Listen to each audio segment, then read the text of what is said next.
Lunch in our Holy Friday is fried fish, salsa, and dip sauce.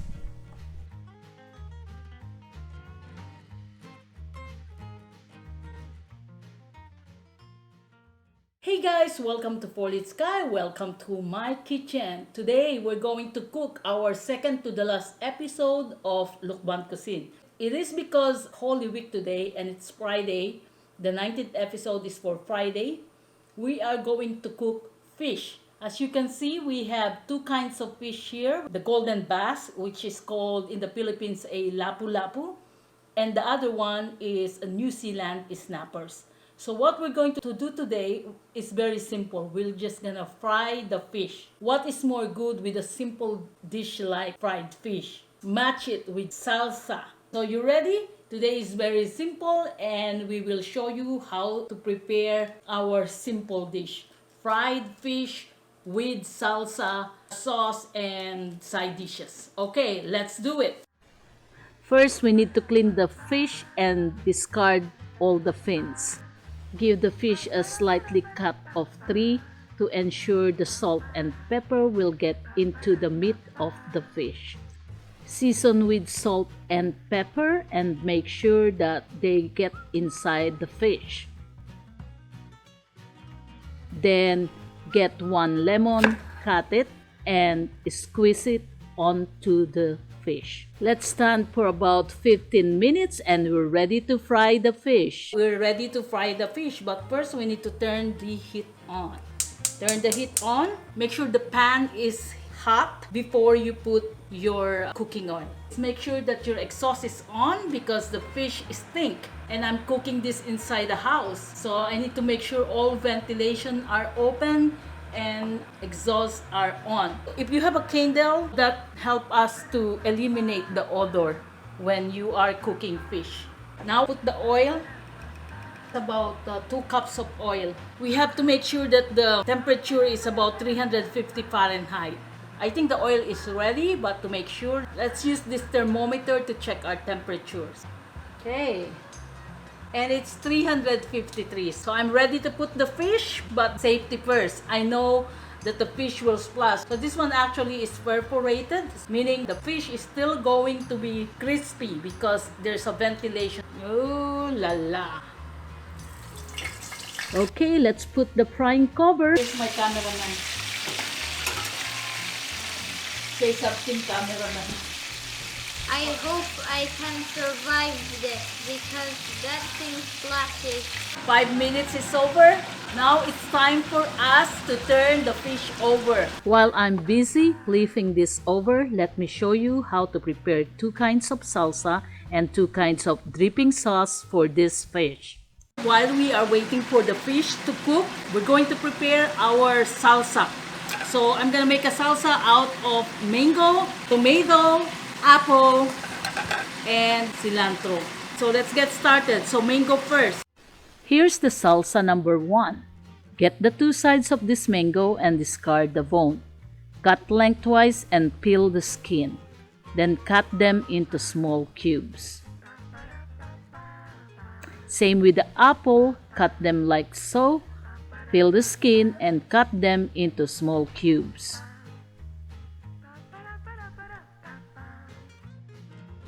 Now let's deal with the tomato. Discard both ends of the tomato, remove the membrane, and discard the seeds. Then slice and dice them like a small little cubes.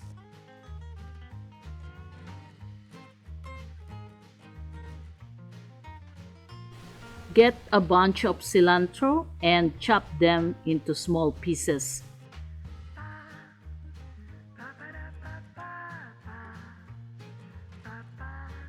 Put them in this bowl together with the other ingredients.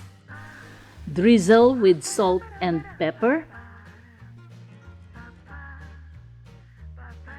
Now dice this onion thinly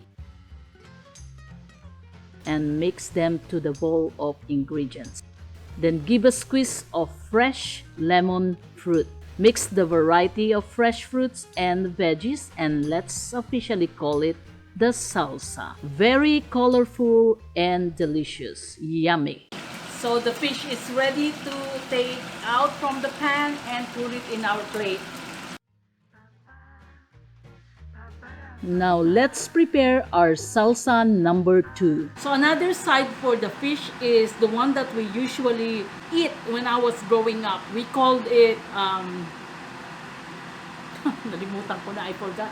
Salsa number 2 is what we call Kilawen. It is a combination of tomato, ginger, onion leaves, salt, and water. With the same preparation for tomato, seeds have to be discarded. Cut the ginger into 4 and smash them to the cutting board. Smash. Cut the onion leaves like so.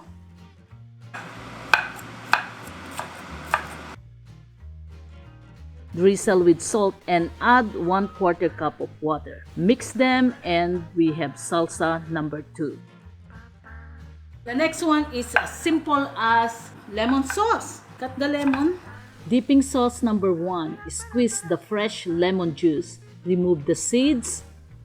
Add salt and pepper.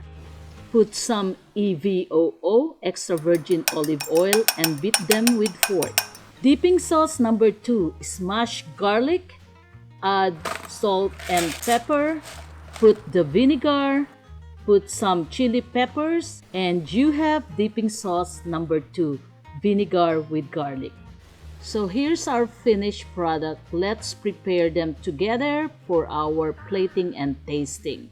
Look at this fried fish. So yummy and delicious. It smells so good after frying the fish. Here's our salsa number 1. It is a combination of veggies and fruits. It is so colorful and yummy.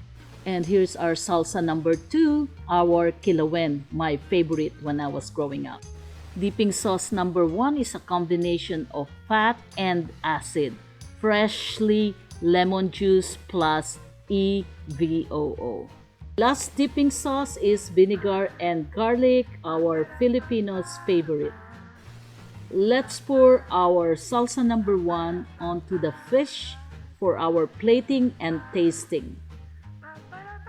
And here you go, guys. We're ready to taste it. Okay, guys, we're done. And we are ready to eat our fish. Here is the finished product, fish with salsa. Okay, let's eat and taste it. So now we are in our tasting session. And you are going to join me eating this very delicious fish. So let's go get something from this tail side. Look at that. So fresh. Of course, I'm going to remove bones. Let's try this salsa.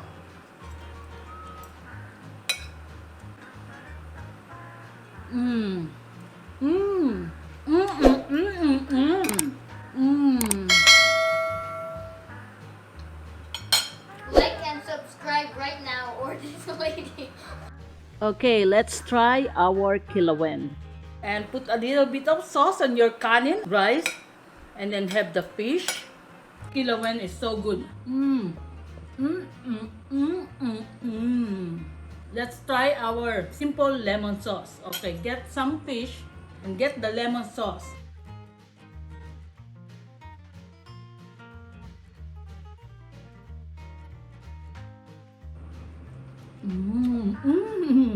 So we're done and I already taste everything with the fish and it's all good and delicious. So okay, so that's it for today, guys. This is our 19th episode of Lucban Cuisine. Fried fish with different kind of sauce and salsa. Okay, so I hope you learned something from this video and I see you guys next time. If you are new to this channel, please subscribe on the bottom below. Click the notification bell and smash the like button. Bon appetit! Kain po tayo! Thanks for watching The Four-Lit Skies. Be safe, be strong, and be positive. Thanks for watching The Four-Lit Sky.